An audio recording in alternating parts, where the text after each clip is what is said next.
Praise the lord. ప్రభువైన యేసుక్రీస్తు నామమున ఈ కార్యక్రమమును వీక్షిస్తున్న మీ అందరికీ శుభములు తెలియజేస్తున్నాను. విజన్ క్యూటీ ఫెలోషిప్ వారి యేసుతో ఏకాంత సమయం ఈ క్వైట్ టైం కార్యక్రమమునకు మిమ్మల్ని ప్రేమతో ఆహ్వానిస్తున్నాను. దేవుడు తన మహాకృప చేత మనల్ని కాపాడుతున్నందుకే దేవునికి వందనాలు తెలియజేస్తున్నాను. మనం దేవుని వాక్యాన్ని ప్రతిరోజు ధ్యానించినట్లు దేవుడు మనకి సమయాన్ని అనుగ్రహిస్తున్నందుకే ప్రభుకు ఎంతగానో కృతజ్ఞతలు తెలియజేస్తున్నాను. మనం ఈరోజు నుండి మరొక క్రొత్త పుస్తకమును ధ్యానం చేయబోతున్నాం. ఈరోజు నుండి మనం ధ్యానించే ఆ పుస్తకము ఆమోస్ గ్రంథం. ఈ యొక్క గ్రంథాన్ని మనం ధ్యానించడానికంటే ముందుగా మనం ఈ పుస్తకం యొక్క పరిచయాన్ని ఒకసారి మనం ఆలోచించేద్దాం. ఈ పరిచయాన్ని నేను మీకు అందివ్వాలని ఆశిస్తున్నాను.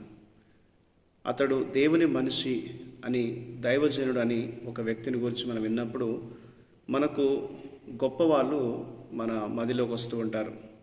కొంతమంది ప్రసిద్ధ సువార్థికులు, నియమించబడినటువంటి సేవకులు, పాస్టరు లేదా మిషనరీ క్యాంపస్లో మినిస్టర్ ప్రొఫెషనల్స్గా క్రైస్తవ పనివారుగా ఉన్నారు. వారు వాక్యాన్ని ప్రతి రోజు కూడా వృత్తిగా బోధించేటువంటి బోధకులు. ఇలాగా వీరిని గురించి మనం ఆలోచిస్తాం, దైవజనుడు అనే ఆ పదం, ఆ పేరు విన్నప్పుడు. అయితే ఇక్కడ ఖచ్చితంగా ఆమోసు ఇంత పేరు లేకపోయినప్పటికీ, అతడు ప్రసిద్ధిగాంచినటువంటి ఒక ప్రొఫెసర్గా లేకపోతే బోధించే వ్యక్తిగా అతను లేనప్పటికీ ఆమోసు ఖచ్చితంగా దైవజనుడని లేఖనం మనకు తెలియజేస్తుంది. అతని జీవితము దేవుని సేవకు అంకితం చేయబడినటువంటి వ్యక్తిగా ఆమోస్ ఉన్నాడు. అతని జీవన శైలి అతనిలో ఉన్నటువంటి భక్తిని ప్రతిబింబిస్తుంది. కానీ అతడు ఒక సామాన్యమైన వ్యక్తి. యూదా గ్రామీణ ప్రాంతాల్లో పశువులను మేపుతూ అంజూరపు చెట్లను కాయిచున్నటువంటి ఆమోసు ప్రవక్త కుమారుడు కాదు. అతడు యాజకుని కుమారుడు కూడా కాదు. ఒక వినయపూర్వకమైనటువంటి పశువుల కాపరిగా తెకోవాలో ఉండి తన పని చేసుకుంటూ తన కుటుంబాన్ని పోషిస్తూ దేవుని ఆరాధిస్తూ ఉండేటువంటి వాడు. అయితే దేవుడు ఆమోసునకు భవిష్యత్తును గురించి దర్శనం ఇచ్చాడు. అతని సందేశాన్ని ఉత్తర రాజ్యమైన ఇశ్రాయేల్కు తీసుకెళ్ళమని దేవుడు అతనికి ఆజ్ఞాపించాడు. దేవుడు చెప్పినటువంటి మాటకు ఆమోసు విధేయత చూపి తాను దేవుని మనిషినని లేదా దైవజనుడని నిరూపించుకున్నాడు. ఆమోసు యొక్క సందేశము శతాబ్దాలుగా దేవుని ప్రజలపై ప్రభావం చూపింది. ఈరోజు వ్యక్తులు మరియు దేశాలు ఆ సందేశాన్ని వినవలసి ఉంది.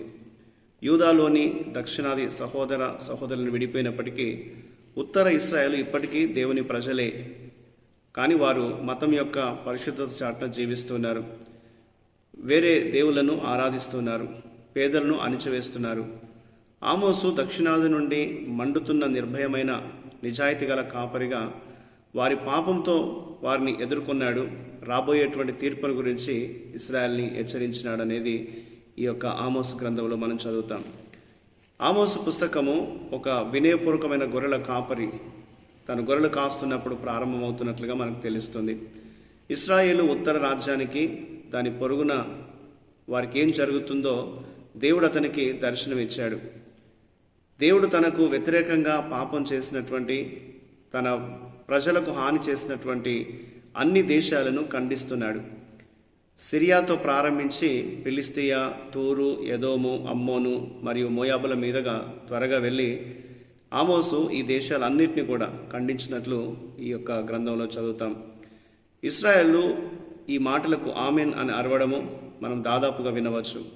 అప్పుడు ఆమోసు స్వస్థలమైన యూదా కూడా దేవుని ఖండితమైన ఖండంలో చేర్చబడినట్లుగా ఈ యొక్క పుస్తకంలో మనం చదవగలం. ఆమోసు శ్రోతలు అతని సందేశాన్ని, ఆ మాటలు విని ఎంతగా ఆనందించున్నారో. అయితే అకస్మాత్తుగా ఆమోసు ప్రజల వైపు తిరిగి వారిపై దేవుని యొక్క తీర్పును ప్రకటించాడు. తదుపరి 4 అధ్యాయాలు వారి పాపాలను గురించి వివరిస్తూ ఉంటాయి.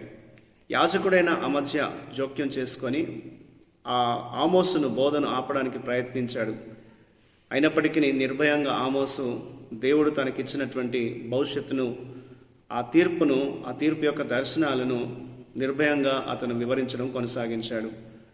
తీర్పుపై ఈ అధ్యాయాలు తెలియచేయబడిన తర్వాత ఈ పుస్తకము నిరీక్షణ యొక్క సందేశంతో ముగుస్తుంది. చివరికి దేవుడు తన ప్రజలను పునరుద్ధరిస్తాడని, మరోసారి వారిని గొప్ప చేస్తాడనేది ఈ యొక్క ఆమోసు గ్రంథం చివరిలో మనం చదువుతాం. కాబట్టి మనం ఈ పుస్తకాన్ని చదువుతున్నప్పుడు ఇశ్రాయేలు స్థానాల్లో మనల్ని మనం ఊహించుకొని దేవుని సందేశాన్ని మనం వినాలి.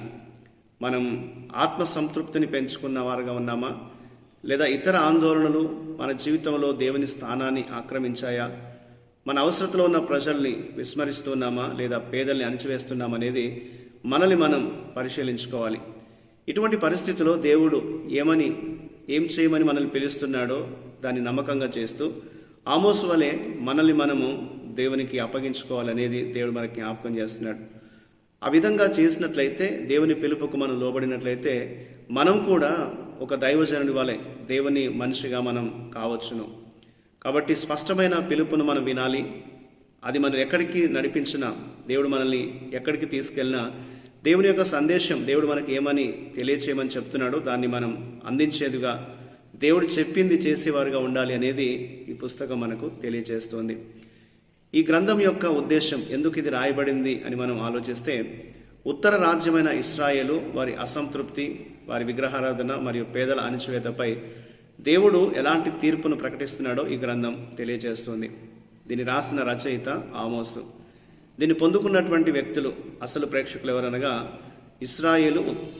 ఇశ్రాయేలు జనాంగం, ఉత్తర రాజ్యమైనటువంటి ఇశ్రాయేల్ ప్రజలు ఈ యొక్క గ్రంథాన్ని వారు పొందుకున్నారు.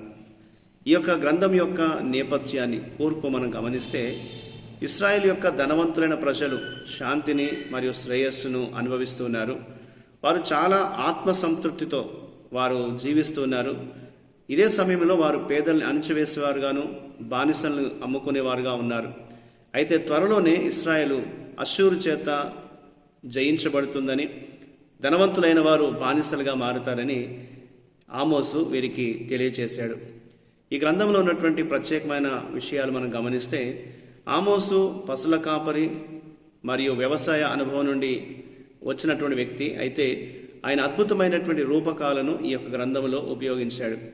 అవేమనగా, ఒక లోడుతో కూడిన బండి 2వ అధ్యాయం 13వ వచనం, ఒక గర్జించే సింహం 3:8, ఒక వికృతమైన గొర్రె 3:12, లావుగా ఉన్న ఆవులు 4:1 మరియు పండిన పండ్ల బుట్ట 8:1-2. ఈ రీతిగా ఆమోసు కొన్ని రూపక అలంకారాలను ఆయన తన ప్రసంగాల్లో ఉపయోగించినట్లు దేవుని వాక్యం మనకు తెలియజేస్తుంది. మనము ఈ పుస్తకాన్ని ధ్యానించనయుంటుండగా దేవుడు మనతో నేరుగా మాట్లాడి మన అనుదిన జీవితానికి మనం అన్వయించుకొని మనం దేవునికి తగిన విధంగా జీవించే కృప దేవుడు మనకు అనుగ్రహించినట్లు దేవుని సహాయాన్ని కోరదాం. ఈ యొక్క ఆమోసు గ్రంథ ధ్యానాన్ని మనం దేవుని యొక్క మార్గంలో నడుచుకునే విధంగా దేవుడు మనకు సహాయం చేయడానికి, దేవుడు మనకు అనేక పాఠాలు నేర్పించినట్లు మనం ప్రార్థన చేద్దాం. మా ప్రియమైన పరలోకపు దేవ, మీకు వందనాలు చెల్లిస్తూ ఉన్నాం. ప్రతిదినం నీ వాక్యాన్ని ధ్యానించే సమయాన్ని మాకు ఇస్తున్నారు, వందనాలు దేవా. ఈ దినం ప్రభా, మరి ఆమోసు గ్రంథ పరిచయాన్ని వినటానికి మీరు సహాయం చేశారు. ఈ పుస్తకాన్ని మేము ధ్యానిస్తున్నప్పుడు మాతో మాట్లాడండి, సరిచేయండి. నీకు ఇష్టమైన బిడ్డలుగా మేము ఉండటకు సహాయం చేయమని, మీరే మాకు తోడుగా ఉండి నడిపించమని యేసుక్రీస్తు నామమున ప్రార్థిస్తున్నాను తండ్రి, ఆమేన్. ప్రియులారా, మీరు సమయం తీసుకొని ఈ యొక్క వాక్య పరిచయాన్ని మీరు విన్నందుకు, ఆమోసు గ్రంథ పరిచయాన్ని విన్నందుకు మీకు ప్రత్యేకమైన వందనాలు. ప్రతిరోజు మీకు అందించబడుతున్నటువంటి ఈ యొక్క అనుదిన ధ్యానాలు మీకు దీవెనకరంగా ఉన్నట్లయితే మీ అనుభవాలను మాతో పంచుకోవాలని కోరుతున్నాను. దేవుని కృప మనందరికీ నిత్యము తోడయుండి కాపాడునుగాక. ఆమేన్.